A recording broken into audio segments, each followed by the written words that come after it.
You infuriate people with your stupid comments. It's my show. Can you put the camera on me, please? He's just a co-host. People say you do things for the ratings. They say you do things for controversy. That David Icke's a nutter. I love that. It's very difficult for me to talk about this kind of stuff. Really? Yes. Yeah, that's the funniest thing I've ever heard. What are you going to turn us off when you get bored? It's out of control. He is. Are you watching Silent TV?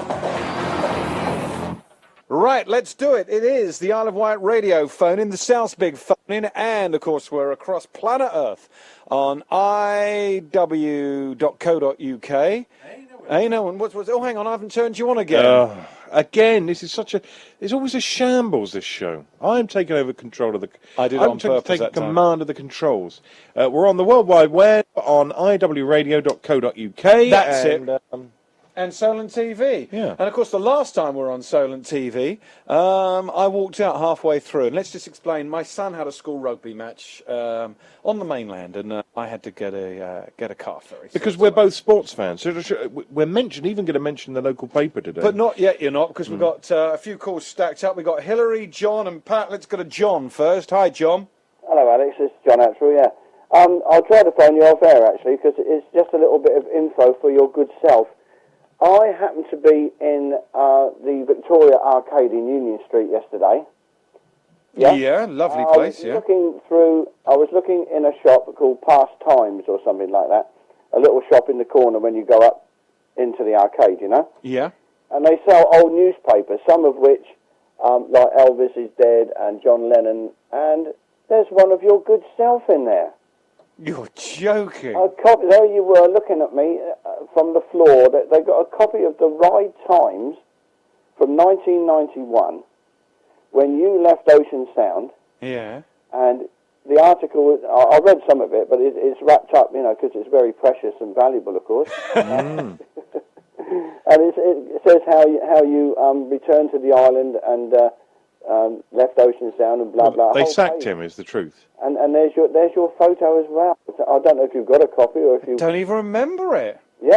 You were fired, weren't you, from Ocean Sound? No, I wasn't fired. They let you go. They didn't let me go. They begged me to renew my contract, but they put you on overnights where no one. You were in the radio graveyard.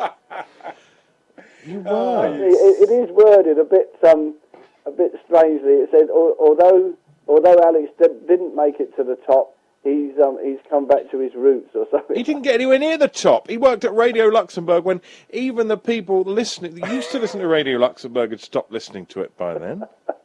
Anyway, so if you wanted a bit of nostalgia, you just pop up there and there it is. I didn't ask the price, but the other papers are about a tenner and stuff. I don't think you want to pay £10 for a paper featuring Alec Dyke, would you? When did the Ride Times cease function in there? Because I don't know. I do remember it.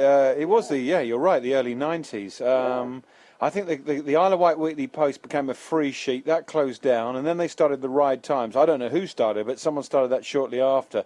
Don't think it ran for well. Nice quality products, as far as I remember. Not that week, obviously. All right, anyway, thank you, take John. care, guys. Thank you very much. Bye-bye. Right, let's go Why to... did they let you go at Ocean Sound? Oh, I'll tell you, I left to join Isle of Wight Radio. I thought I'd come to the Isle of Wight for 6 months. That was January 91. The thing was, they put me on the Gold service, and they closed the Gold service, and they were going to run it from Brighton, and I didn't want to drive to Brighton every day. The Gold service on any station in the country was the Jock's Graveyard. That's what they call it. They didn't have anyone else who knew about oldies. They let me do the oldies show while someone took some maternity leave. And they said, well, you know your oldies, don't you? We've got a Gold service starting soon. Gold service. Hello, Pat. I know why you phoned, Pat. Why?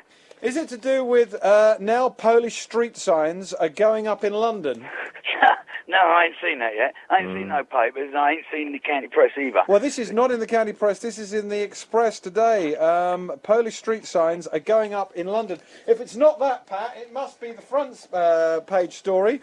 Let illegal immigrants roam our streets. No, he said he hadn't seen a paper. He is ringing up about 32, 24, 36 Miss Isle of Wight Sarah McCarthy, who's a sales consultant at the body shop in Newport. She is the new Miss Isle of Wight. I bet that's why you're ringing.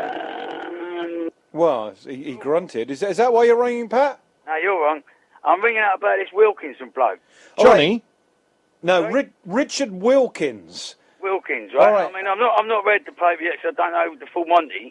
Yeah, he. I really feel sorry for his kid because he's a really, really sad man, big time, and you know that just by what he's done. Read us the story, Doc. Hang on, we're going to get the story out of the...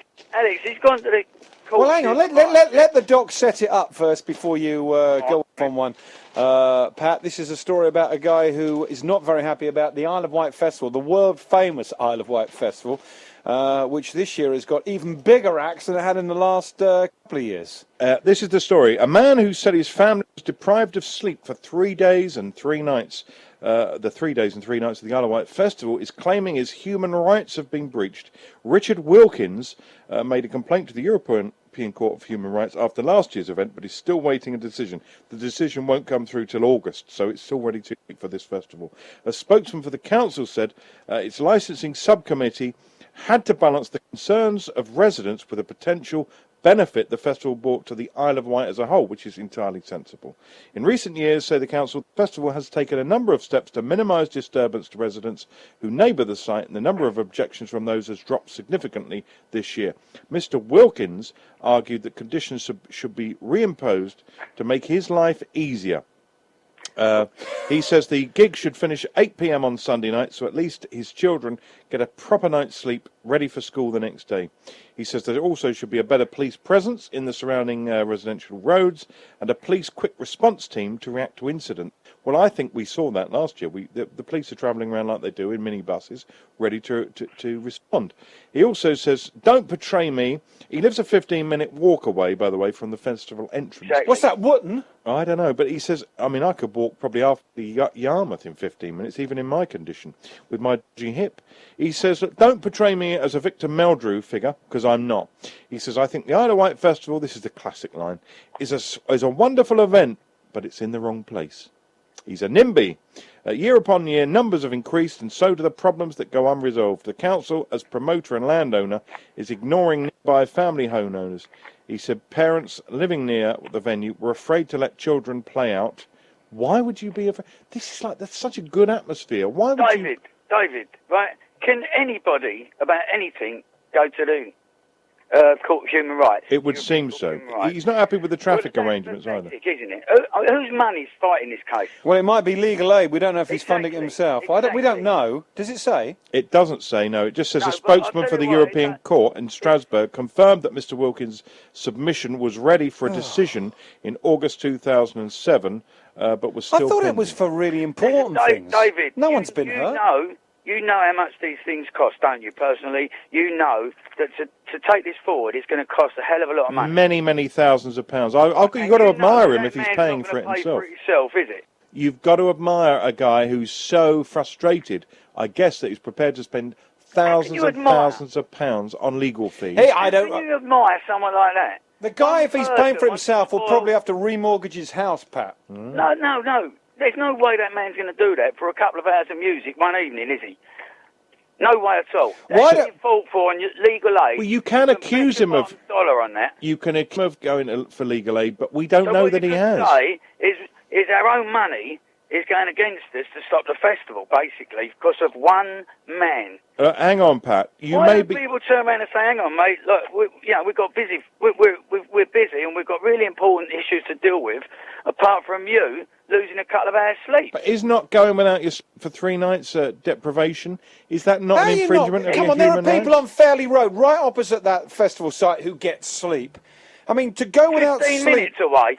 To go without sleep for 3 days and 3 nights is a hell of a long time. Why does he not just go to his in-laws or go to a guest house if it's that much of a problem? Well, why don't we try and find him somewhere to stay? Like Steve That's what I Austin, was mustn't thinking. he? Pardon? He must have ears like Steve Austin if he's 15 minutes away. What, the You would Bionic wonder Man? why, like a lot of women I've read who've got partners who snore, people like the present Mrs. Dyke, she said to me, the only reason I can sleep with that man is because I wear earplugs. Now, we all know that snoring is very loud, and in terms of decibels, probably worse than a concert taking place in a nearby field. I wonder why he doesn't just put some earplugs in. Well, we have to leave it there, Pat. Thank you very much. You're going to go to Hillary next.